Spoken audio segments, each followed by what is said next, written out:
with a few comments about you studying for chapters 1, 2, and 3, the test.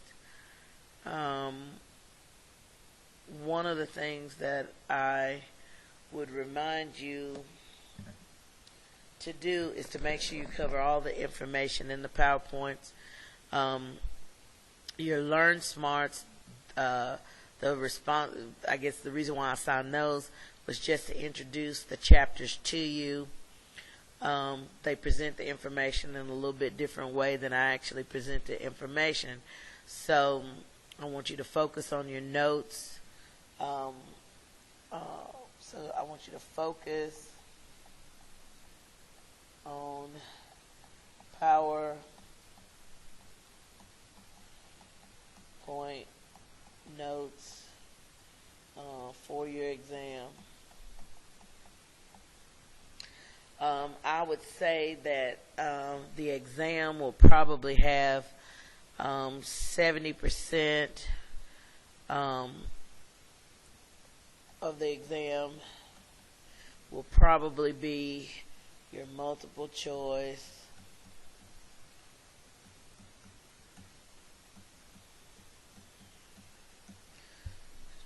and maybe some of the fill in the blank.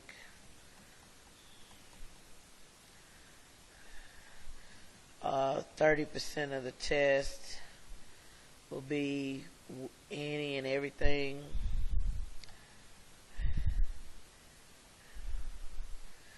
Any and every thing that I drew on the board. Okay, so any and everything that was drawn. So that's going to make up what? 100%. You just need to make sure that you go back and pull out all of those concepts. For example, remember in chapter 1, we talked about the fact that the organisms exhibited different characteristics of life. Some of those characteristics of life included the fact that they were complex, they had or exhibited complex organization. And with that complex organization, we basically traced it from the atom to the most complex organism existing in the biosphere. So you want to go back and make sure you look at all of that. For example, remember we looked at the 3 main domains. So bacteria, archaea, and prokarya. So you want to make sure that bacteria, archaea, and eukarya. Let me get it out properly. We also looked at binomial nomenclature. Remember the specific epithet of the binomial nomenclature used species. So remember we used genus and species. We looked at who was the father of taxonomy and what taxonomy was. And we looked at all those different levels of classification. So other characteristics that we looked at, your ability to respond to stimuli and maintain homeostasis.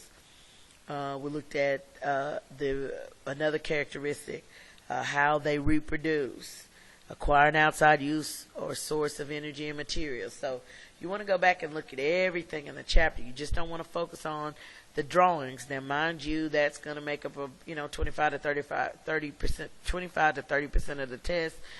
But you still have another 70% dealing with the rest of the information in all of those chapters. So again, the focus is on whatever we did in the PowerPoint. So remember we did the characteristics of water, less dense as a solid than it is as a liquid. We did that water can ionize, into hydrogen ions and hydroxyl ions, which would make up pH.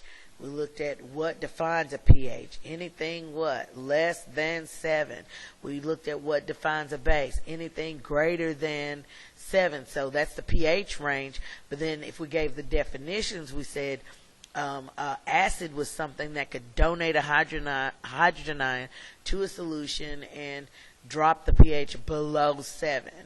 A base was anything defined as being something that could donate a hydroxyl ion or what? Take up or bind to or remove a hydrogen ion from a solution and raise the pH above 7. So you want to go back and look at all of those different characteristics of water, the different parts of an atom. You want to look at the arrangement of all of those parts of the atom and those subatomic particles, the proton, the neutron, the electron. When we start forming chemical bonds, what can we do with the electrons? Remember, electrons in that outermost shell, that's what's determining the reactivity. So we want to look at what can they do with those electrons. They can donate them, they can take them, or they can do what? They can share them. So there's many different aspects in each of these chapters that you need to go back and look at.